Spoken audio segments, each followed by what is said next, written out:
La abrupta desaparición de Rosalind Russell se produjo en 1943, cuando se encontraba en la cima de su carrera en Hollywood. Ni películas ni apariciones en espacios públicos. En pocas palabras, desapareció. El cansancio fue la explicación oficial durante décadas. Por último, pero no por ello menos importante, su hijo Lance ha revelado por fin la desgarradora verdad. Sin embargo, ese no es el único secreto que ocultaron. Conozcamos a Rosalind Russell desde el año en que nació hasta el relato que nunca se ha contado sobre el dolor que experimentó la noche de los Oscar. ¿Y tú, conoces la leyenda de Rosalind Russell? Deja una A en los comentarios si es así. Vida temprana y carrera profesional. Primero, conozcamos juntos su infancia. En el año 1907, el 4 de junio, Rosalind Russell nació en la ciudad de Waterbury, Connecticut. Se crió en una mansión muy grande que tenía 18 habitaciones y estaba situada en el 305 de Hillside Avenue. Su familia era bastante rica. Su padre, James Edward Russell, era un abogado de éxito. Su padre, James Edward Russell, fue un exitoso abogado litigante que trabajó para grandes empresas y ganó mucho dinero en su carrera. Su madre, Clara McNabb Russell, era editora de moda de la revista Vogue y procedía de una familia rica. También fue pionera en la industria de la moda. Aunque mucha gente creía que el nombre de Rosalind procedía de la obra de Shakespeare como gustéis, no es así. Sus padres le pusieron el nombre de Rosalind, derivado de un barco de vapor en el que habían viajado. El SS Rosalind estaba destinada a tener una existencia única, ya que su peculiar nombre encajaba perfectamente con su personalidad. Rosalind asistió a algunas rigurosas instituciones católicas, una de las cuales fue el Marymount College, situado en Tarrytown, Nueva York. Aunque tuvo una educación protegida, anhelaba más libertad y emoción en su vida. A los 19 años, presentó una solicitud encubierta para ingresar en la Academia Americana de Arte Dramático de Nueva York.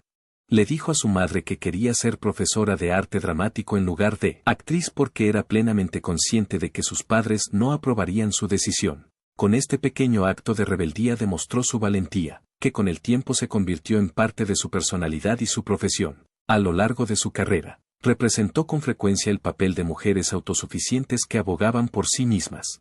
Rosalind comenzó su vida profesional en 1929, una vez finalizados sus estudios en la escuela, aunque su familia desaprobaba su elección. A ella no le importaba. Para alcanzar el éxito económico, se dedicó a la moda, posando para diseñadores de renombre y apareciendo en publicaciones.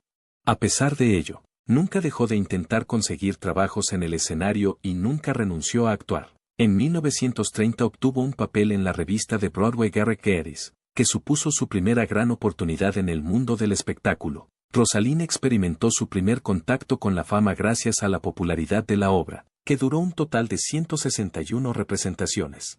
Fue durante el verano de 1930 cuando Rosalind tomó una valiente decisión. A pesar de que sus padres no querían que lo hiciera, siguió adelante y se unió a un negocio de acciones en Saranac Lake, Nueva York. Durante 7 meses, no solo representó una obra nueva cada semana, sino que también vivió confinada.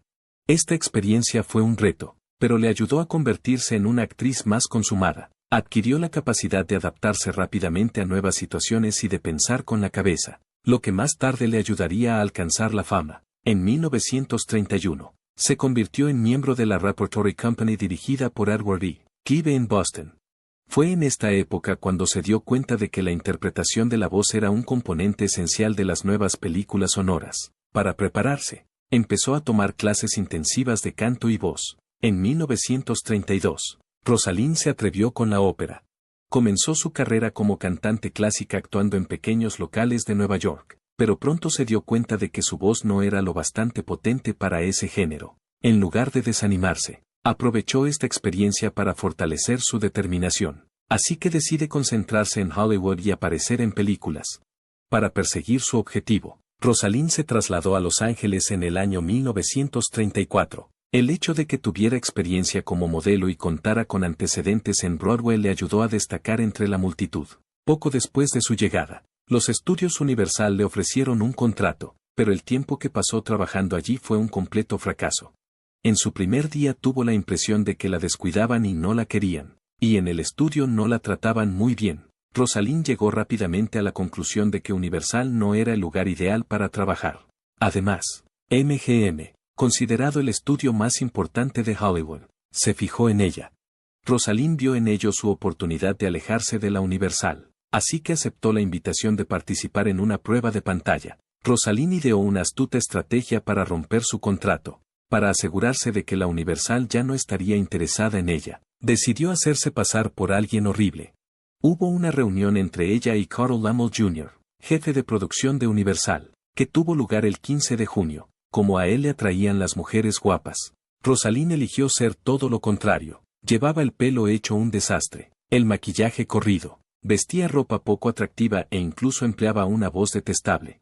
Por encorvarse y ser descuidada, incluso derramó accidentalmente café sobre su escritorio. Estuvo 45 minutos sin parar de hablar de lo mal que se le daba a la Universal. Carl finalmente cedió y le permitió irse ya que estaba tan incómodo y abrumado por ella. En cuanto Rosalind salió de su despacho, se apresuró a mejorar su aspecto y se dirigió a la MGM para firmar un nuevo contrato sin más demora, en solo 17 días. El 2 de julio de 1934, Rosalind se convirtió en miembro oficial de MGM. Decidió aceptar un contrato que duraría 7 años, y el estudio ya estaba entusiasmado con su potencial. Casi de inmediato, se le presentó su primera oportunidad importante, dentro de la película Adolescent Prentice, en la que también participaban actores notables como William Powell y Myrna Loy. Le dieron un papel, con apenas 12 minutos de pantalla. Rosalind interpretó el personaje de Mrs. Nancy Harrison, muy secundario pero significativo. Por otro lado, dejó un efecto significativo incluso en solo 12 minutos. Tuvo que interpretar un papel en el que se le pedía que tuviera una crisis emocional en un tribunal, lo que supuso un reto durante el proceso de rodaje, como consecuencia de su ansiedad por actuar junto a actores tan conocidos. Primero le costó crear la escena adecuada. William K. Howard, el director, se enfureció y le gritó delante de todos los que participaban en la producción. En lugar de dejarse llevar por la desorganización, Rosalind canalizó su genuino enfado en una actuación motivadora, derramó lágrimas de verdad y protagonizó un momento tan intenso que todos quedaron atónitos. La película se estrenó el 9 de noviembre de 1934, y la crítica reconoció inmediatamente las capacidades de Rosalind como actriz. En sus elogios a su actuación, el New York Times incluso se refirió a ella por su nombre. Los ejecutivos de MGM reconocieron su promesa y finalmente decidieron recompensarla con un aumento de sueldo, aumentando su remuneración semanal de $300 a $500. A finales de año ya había conseguido papeles en otras 3 películas, y su carrera iba por buen camino. En 1939, debutó en la película Las Mujeres, que supuso su gran oportunidad. Obtener el puesto no fue ni mucho menos un proceso sencillo. En un principio, el director, George Cukor, tenía su corazón puesto en otra actriz. Sin embargo, cuando ésta no pudo prestar sus servicios, Rosalind intervino para ocupar el papel. Entró en su despacho con confianza y se presentó diciendo, «Me llamo Sylvia Fowler». Cukor le dio una oportunidad, pero tras las primeras pruebas de 4 pantallas, no obtuvo buenos resultados. En su opinión, su actuación era excesivamente dramática y carecía del nivel de agudeza necesario. Aunque lloraba, Rosalind tuvo que volver cada vez a su camerino, pero se negó a rendirse. Era su 5ª y última prueba, y se esforzó al máximo. Utilizó su propio dinero para comprarse un traje a medida que le costó $500, y también observó a una pantera en el zoo para que sus movimientos parecieran más sigilosos y felinos. La mejor interpretación que pudo hacer fue un éxito. El 25 de abril de 1939, le dieron el papel oficial de Sylvia Fowler. A partir de mayo comenzó la producción, y la participación de Rosalind no terminó con su actuación. Su colaboración con el peluquero dio como resultado la creación del característico peinado de Sylvia, que se hizo popular entre sus admiradores. En cuanto la película se puso a disposición del público, el 1 de septiembre de 1939, fue un enorme éxito. El agudo ingenio y el humor que Rosalind demostró en su actuación le valieron muchos elogios de la crítica. Esto hizo que la remuneración de Rosalind aumentara a $3,000 semanales, y que la película recaudara más de $2 millones. Su ascenso como actriz cómica en Hollywood fue notable. Sin embargo, hubo una escena que se hizo célebre a lo largo del rodaje. La escena de la pelea que Rosalind y su compañera de reparto Paulette Goddard estaban rodando el 17 de junio de 1939 era entre ellas dos. Después de 14 ensayos, todos estaban agotados y descontentos con la situación. Las cosas empezaron a descontrolarse en la 15ª toma. Mientras Paulette estaba en plena excitación, Rosalind la mordió en la pierna. Fue necesario detener la filmación porque Paulette gritó de agonía. En poco tiempo, el estudio ideó una narrativa para los medios de comunicación, alegando otro motivo. Paulette no quiso comunicarse con Rosalind durante varias semanas, aunque estaba horrorizada por lo que había hecho e intentó disculparse. Después de algún tiempo, reconciliaron sus diferencias y acabaron haciéndose amigas. Paulette quedó con una cicatriz en la pierna a consecuencia del mordisco, que se vio en algunas de sus películas posteriores. Russell abordó la experiencia en público en su autobiografía, que publicó en 1977. Es un momento que he deseado durante décadas, pero fue el que me dio una lección que nunca olvidaré sobre la frontera entre la actuación y la realidad. Aunque no se incluyó en la versión final de la película, la escena de la mordedura se ha convertido en una parte famosa de la tradición de Hollywood.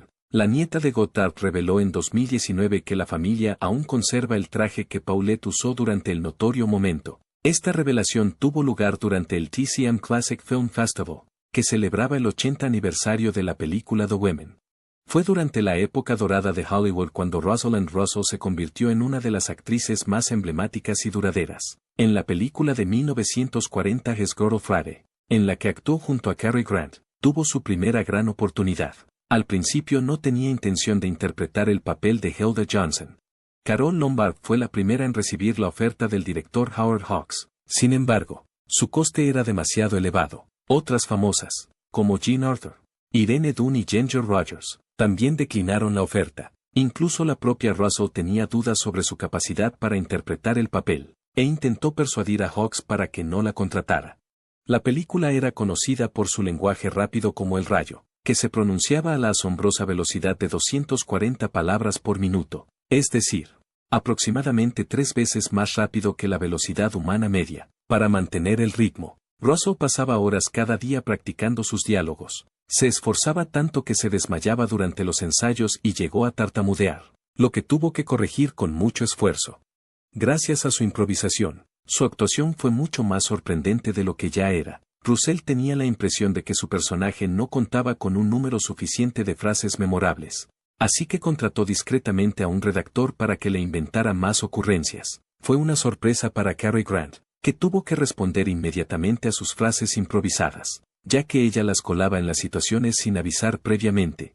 Gracias a ello, su relación en pantalla adquirió un sentido vibrante y sorprendente. Durante el estreno de la película, Russell huyó del cine en mitad de la representación, segura de que había realizado un mal trabajo. Sin embargo, la película se convirtió en un gran éxito, recaudando más de $2 millones, una suma importante para el año 1940, y consagró a Russell como estrella de la comedia. La carrera de Russell no se limitó a la comedia. Fue nominada a 3 Oscar en 5 años, cada uno por un papel completamente distinto. En 1942, mi hermana Eileen interpretó el papel de Ruth Sherwood, una mujer originaria de Ohio. Onk Russell era originaria de Connecticut. Pasó varios meses trabajando con un profesor de dialecto para dominar el acento del Medio Oeste. Como su interpretación fue tan convincente, el público asumió que en realidad era de Ohio. Interpretó el papel de Elizabeth Kenney, una enfermera australiana que ideó una controvertida cura para la polio, en la película Sister Kenney, estrenada en 1946. Este trabajo fue significativo para Russell a nivel personal, ya que los métodos de Kenney habían sido utilizados en el tratamiento de su sobrino. Residió con la Elizabeth Kenney real durante 6 semanas para adquirir sus manierismos e incluso imitar su forma de andar cuando lo hacía. Recibió su tercera nominación por su interpretación en la película de 1947 La mañana se convierte en Electra, en la que interpretó el oscuro y complicado papel de Lavinia Manon. Russell sufrió un importante agotamiento emocional como resultado de esta interpretación, y la intensidad de la película incluso le provocó agotamiento cuando terminó. Durante la entrega de los Oscar de 1948, Russell estaba tan segura de que ganaría por este papel que empezó a levantarse mientras se desvelaba el nombre de la ganadora del premio a la mejor actriz. En lugar de pronunciar su nombre, se lee el de Loretta Young en voz alta. Más tarde, Russell bromeó sobre lo alto que volvió a sentarse. Más adelante en su carrera, Russell apareció en Andy Man, considerada una de sus interpretaciones más conocidas. En 1956, debutó en Broadway como el personaje, y en 1958, apareció en la adaptación cinematográfica de la obra. Conseguir el puesto no fue tarea sencilla. Los productores estaban interesados en que Greer Garson interpretara el papel, aunque tuvo que luchar para conseguirlo. Russell llegó a representar secuencias en el despacho del productor para demostrar que era capaz de interpretar a Men. El musical se representó en Broadway un total de 639 veces, y Russell no faltó a ninguna de ellas a pesar de padecer una grave artritis. Desarrolló el codo de la tía Men por extender continuamente los brazos durante una de sus frases más famosas. Cuando se adaptó el relato al cine, la dirección del estudio creyó que Russell era demasiado mayor para interpretar al personaje. Para disimular su edad, insistió en someterse a una prueba de cámara, y lo consiguió llevando un maquillaje muy cargado y un disfraz. Además de conseguirle otra nominación al Oscar, la película se convirtió en la más taquillera de 1958. Los fans quedaron tan enamorados de su interpretación de Men que le escribieron correos electrónicos pidiéndole que los adoptara, en la creencia errónea de que era realmente la tía Men, una de sus fans, incluso en su casa. Las dotes cómicas y dramáticas de Russell iban a la par. Durante el proceso de preparación para sus papeles, se esforzaba al máximo. Para una secuencia de lucha en la película de 1939 Las mujeres, pidió a un boxeador que le enseñara a hacer trucos lo más realistas posible. Como su momento cómico en His Girl Friday era tan crucial para ella, incluso se sacó las muelas del juicio para perfeccionar su interpretación. En su faceta dramática, aceptó las cosas tal y como eran. Para la película The Trouble with Angels, estrenada en 1966, Russell permaneció en un convento durante 2 semanas para comprender mejor la rutina que seguían las hermanas. Morning Becomes Electra fue la época en la que mostró un mayor nivel de dedicación a sus papeles dramáticos. Su aislamiento del conjunto le permitió mantener su papel, e incluso mandó construir un camerino insonorizado para poder concentrarse en su trabajo. Además de actuar, Russell poseía un amplio abanico de habilidades. Fue para el musical de Broadway Wonderful Town donde aprendió a cantar y bailar, y a pesar de no tener formación previa, fue galardonada con un premio Tony por su interpretación. Al principio de su carrera, no estaba satisfecha con el hecho de que solo la colocaran en papeles secundarios. Por ello, estudió discretamente interpretación seria y literatura para demostrar su capacidad para interpretar papeles dramáticos. Gracias a su tenaz perseverancia, pudo rehacer su vida profesional a su manera. Por otro lado, su salud mental se resintió como consecuencia de la continua fluctuación entre papeles cómicos y dramáticos. La lucha por la salud. En sus últimos años, Russell reveló que había estado luchando contra el trastorno bipolar durante toda su carrera. Tanto Picnic como Gypsy fueron películas en las que interpretó personajes complicados, y ella pensaba que sus experiencias con los cambios de humor la ayudaron a ofrecer profundidad emocional a esos papeles. Por sus adversidades y victorias, se la considera una de las actrices más notables de la edad de oro de Hollywood. La historia de cómo Rosalind Russell conoció a Frederick Preston, el hombre que acabaría convirtiéndose en su marido, es una historia que sería perfecta para una comedia romántica de Hollywood. Durante el año 1939, Brisson navegaba de Europa a los Estados Unidos de América. Durante el viaje, se proyectó una y otra vez la película The Women, y Brisson quedó prendado de la interpretación que Rosalind hacía de Sylvia Fowler en el filme. Bromeó con sus amigos. Ellos se rieron de él. Lo que no se imaginaba era que Cary Grant sería quien le brindaría la oportunidad. Cuando Brisson llegó a Estados Unidos, se alojó en la casa de huéspedes de Grant mientras éste rodaba Su chica del viernes con Russell. Russell también estaba presente en ese momento. Brisson esperaba impaciente conocer a Rosalind, y suplicaba a Grant que los pusiera juntos, todos los días en el plató. Grant, que siempre estaba interesado en crear conexiones, le preguntaba a Russell, ¿has conocido a Freddie Preston? Ella respondía, no, ¿qué es eso? ¿Un sándwich? Ya que lo consideraba humorístico. El 23 de febrero de 1940, Grant consiguió finalmente su objetivo porque no se dio por vencido. Una noche, Rosalind abrió la puerta de su casa para salir a bailar con Grant. Sin embargo, al hacerlo, descubrió que Grant estaba con Brisson. Grant les presentó a los dos y luego se fueron todos a comer. Aquella noche fue el comienzo de un romance que acabaría convirtiéndose en uno de los matrimonios más duraderos de la historia de Hollywood. La boda entre Rosalind y Frederick tuvo lugar en una impresionante ceremonia en el estado de California el 25 de octubre de 1941.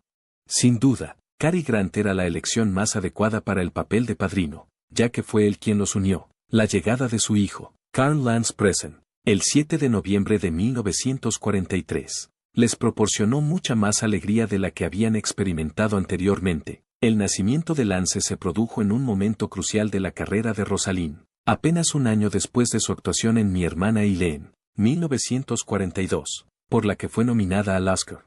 Hasta la muerte de Rosalind en 1976, la pareja mantuvo su compromiso mutuo durante 35 años. En su 35 aniversario de boda, Bryson regaló a Rosalind un brazalete de oro adornado con 35 diamantes. Rosalind guardó el brazalete como un tesoro y lo llevó hasta el final de su vida. Aunque se adelantó a su tiempo, Rosalind supo compaginar con éxito su exitoso trabajo con las responsabilidades de ser madre.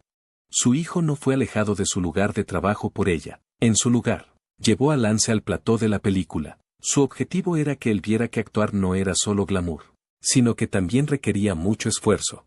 A pesar de haber sido madre recientemente, Rosalind siguió aceptando trabajos exigentes. En 1946, apenas 3 años después del nacimiento de Lance, tuvo otra actuación que fue nominada al Oscar en la película Sister Canny. Además, formó parte de la producción de The Velvet Touch, una película creada por su marido que demostró cómo trabajaban juntos profesionalmente. Aunque Rosalind tenía un trabajo muy ocupado, se aseguró de que su vida familiar fuera su máxima prioridad. Durante el año 1941, ella y Bryson compraron al contado una propiedad en Beverly Hills para proporcionar a su familia un ambiente seguro y afectuoso. Durante toda su vida, esta casa les sirvió de refugio, proporcionándoles una sensación de normalidad en medio de la locura que se vive en Hollywood. La fe católica de Rosalind tuvo un impacto significativo tanto en su vida como en su trayectoria profesional. Rosalind era miembro del Catholic Motion Picture Guild de Beverly Hills y de la Parroquia del Buen Pastor de Hollywood, y participaba activamente en ambas organizaciones. A veces se establecieron conexiones inesperadas entre sus creencias y el trabajo que realizaba. En 1966, mientras se preparaba para su papel en The Trouble with Angels, por ejemplo, descubrió a través de una antigua conocida del colegio, que ahora era superiora de una madre, que una escuela católica de St. Louis necesitaba financiación para unas nuevas instalaciones. Fue Rosalind quien consiguió convencer a Columbia Pictures para que el estreno de la película tuviera lugar en St. Louis, destinando los beneficios de la venta de entradas a la escuela. Gracias a este acto de caridad, su representación en la película adquirió mayor profundidad, lo que también supuso una ayuda considerable para la institución. Tanto la vida profesional de Rosalind como su comportamiento en el plató estaban influidos por sus creencias religiosas. El hecho de haber crecido en un hogar católico fue siempre motivo de orgullo para ella, ya que se le reconocía su profesionalidad y respeto. Estas decisiones la ayudaron a distinguirse como una actriz inteligente y respetable. Durante sus últimos años, Rosalind Russell tuvo muchos altibajos. Su transición a la televisión y el teatro se produjo en las décadas de 1950 y 1960, cuando Hollywood estaba experimentando cambios significativos. Sorprendió a todo el mundo cuando apareció por primera vez en televisión en Schlitz Playhouse of Stars el 15 de septiembre de 1953. Teniendo en cuenta que la gente estaba acostumbrada a verla en películas, fue un acontecimiento importante. Sin embargo, resultó ser algo bueno porque sus actuaciones en televisión se hicieron bastante conocidas. En 1958, participó en una emisión en directo de Wonderful Town en la CBS, que fue vista por más de 27 millones de personas. Esto representaba casi la mitad de todos los hogares que tenían televisión en aquella época. Fue durante este periodo cuando saltó a la fama en Broadway. Su actuación en el musical Wonderful Town tuvo lugar en 1953. Se trataba de un remake de su anterior película, titulada Mi hermana Eileen. Hubo 559 representaciones del musical, lo que indica que fue un gran éxito. 1953 fue un año importante para ella, ya que recibió el premio Tony por Wonderful Town.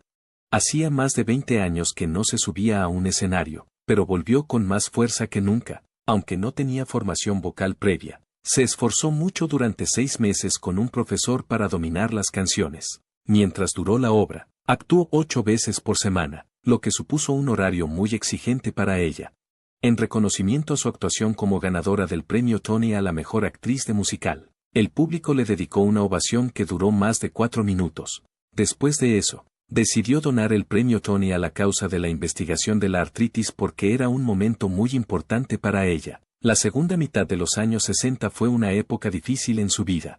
En 1969, el año en que cumplía 62 años, le informaron de que tenía cáncer de mama. Apenas 3 días después, le extirparon el tumor canceroso. Durante este periodo, también luchó contra la artritis reumatoide, que se había manifestado inesperadamente en su cuerpo. Una mañana se despertó sin poder mover las manos ni los pies. A pesar de ello, siguió trabajando e incluso ocultó su estado al público en general vistiendo trajes especiales y maquillándose. Poco a poco, su estado fue empeorando. En 1971, había perdido mucho peso y tenía que tomar 26 medicamentos al día para aliviar la agonía. Con la reaparición del tumor maligno, se sometió a otra operación en 1972. Fue en 1971 cuando terminó su última película, Mrs. Polyphax Spy. Aunque su cuerpo le fallaba, siguió luchando contra el dolor. Como no solo actuó en ella, sino que también creó el guión, consideró que este esfuerzo era especialmente conmovedor. Bajo el nombre de C.A. McKnight, que era el apellido de soltera de su madre, se atribuyó a sí misma la autoría de la obra. No era la primera vez que utilizaba ese apodo. Cuando escribió El instante sin vigilancia en 1956, ya había realizado esta tarea muchos años antes. Tenía la impresión de que todo había cerrado el círculo para ella, pero el proceso de rodaje de esta película no fue sencillo. Para entonces, Rosalind se encontraba en estado crítico, sufría artritis reumatoide, y su estado empeoraba, además de dificultar su empleo. Los medicamentos que tomaba alteraban su aspecto. A pesar de ello, perseveró hasta el final y terminó la película. Por desgracia, la película no funcionó bien, y más tarde lamentó haber hablado de su enfermedad en público. Como consecuencia, pensó que los estudios eran reacios a colaborar con ella. Cuando se le permitió reflexionar sobre sus retos, declaró en una ocasión que lo peor que le podía pasar a alguien era perder la salud. Esto marcó el final de su larga carrera en la industria cinematográfica, que se había prolongado durante más de 4 décadas e incluía más de 50 películas. Rosalind cambió de vida y se convirtió en defensora de la investigación sobre la artritis en lugar de permitir que sus problemas le impidieran seguir adelante. El año 1970 marcó la primera vez que reveló su dolencia al público en general. El hecho de que se quitara los guantes durante una audiencia en el Congreso para mostrar sus manos hinchadas fue una revelación impactante para todo el mundo. Organizando actos y dando charlas, consiguió recaudar más de $20 millones para la investigación de la artritis entre 1970 y 1976. Además, en 1974 desempeñó un papel decisivo en la aprobación de la Ley Nacional de Artritis, que garantizaba una financiación adecuada de la investigación y la terapia. Aunque se encontraba en una posición delicada, colaboró con profesionales médicos para probar nuevos remedios con la esperanza de ayudar a quienes también sufrían. El discurso que Rosalind pronunció en una conferencia médica en 1976 fue pronunciado solo unos meses antes de su fallecimiento. Aunque estaba en silla de ruedas y sufría mucho dolor, hablaba con gran fervor sobre la posibilidad de descubrir un tratamiento para la artritis. Sus palabras sirvieron de motivación a un gran número de personas, y el Centro Russell and Russell de Investigación Médica sobre la Artritis continúa su legado. La institución ha ayudado a millones de personas y sigue llevando a cabo una importante labor. Aunque Rosalind falleció el 28 de noviembre de 1976, su narración aún no había llegado a su fin. En 1977 se publicó su autobiografía, titulada La vida es un banquete. Fue escrita por ella en colaboración con Chris Chase, y era humorística, honesta y llena de anécdotas maravillosas. Presentaba su vida en sus propias palabras. Como vivía constantemente su vida como si fuera un suntuoso festín de acontecimientos, el término encajaba perfectamente con ella. La revelación que su hijo, Lance Brisson, hizo sobre su vida fue una de las historias más impactantes que jamás contó. Durante el año 1943, reveló que su madre había sufrido una grave crisis psicológica. Solo 3 años después de su célebre aparición en His Girl Friday, se encontraba en la cima de su carrera cuando tuvo lugar este suceso. Además de ser madre primeriza, Rosalind intentaba mantener un trabajo de éxito. No solo eso, sino que también se esforzaba mucho por el esfuerzo de guerra actuando en eventos de la USO y recaudando dinero. Y para hacerlo aún más difícil, 2 de sus hermanos fallecieron durante este periodo. Para Rosalind, todo esto era demasiado, y acabó desmayándose. Fue hospitalizada durante 3 semanas y no apareció en ninguna película en todo el año 1944. Tras finalizar su recuperación, decidió interpretar papeles más serios. como Sister Candy y Morning Becomes Electra, que contribuyeron a su desarrollo como actriz. Otro dato sorprendente sobre Rosalind fue su año de nacimiento. Durante varios años declaró a todo el mundo que había nacido en 1908. Solo después de su fallecimiento se supo que había nacido en 1907. En aquella época, no era raro que los actores falsearan su edad para dar la impresión de que eran más jóvenes. En Hollywood se tendía a dar prioridad a la juventud por encima de la aptitud, sobre todo en el caso de las mujeres. Esta pequeña falsedad altera nuestra percepción de su vida profesional. Por ejemplo, tenía 33 años y no 32 cuando trabajó en la película His Girl Friday. Las actrices como ella estaban sometidas a exigencias injustas, como la necesidad constante de parecer más jóvenes para mantener su relevancia. La vida personal de Rosalind fue igual de apasionante que la profesional. Vida privada. Al tener 6 hermanos, formaba parte de una familia numerosa y a menudo se sentía en el centro. Su familia atravesó una época difícil, sobre todo a principios de los años 40, cuando 2 de sus hermanos fallecieron antes que ella. Durante la crisis de Rosalind, su familia trabajó unida para salvaguardar su imagen pública, aunque estas pérdidas se sumaron al estrés que ya sufría. Su matrimonio con Frederick Preston fue una de las experiencias más felices de su vida. La historia de su amor fue escrita como una película.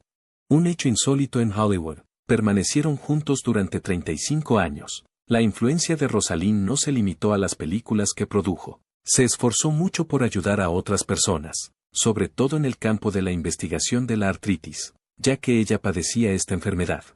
Rosalind Russell fundó en 1974 el Centro Russell & Russell de Investigación Médica sobre la Artritis, que sigue siendo de gran ayuda para las personas. Su hijo, Lance, continúa su labor y sigue apoyando el centro, así como otras causas importantes para ella. Además, las películas de Rosalind continúan su legado.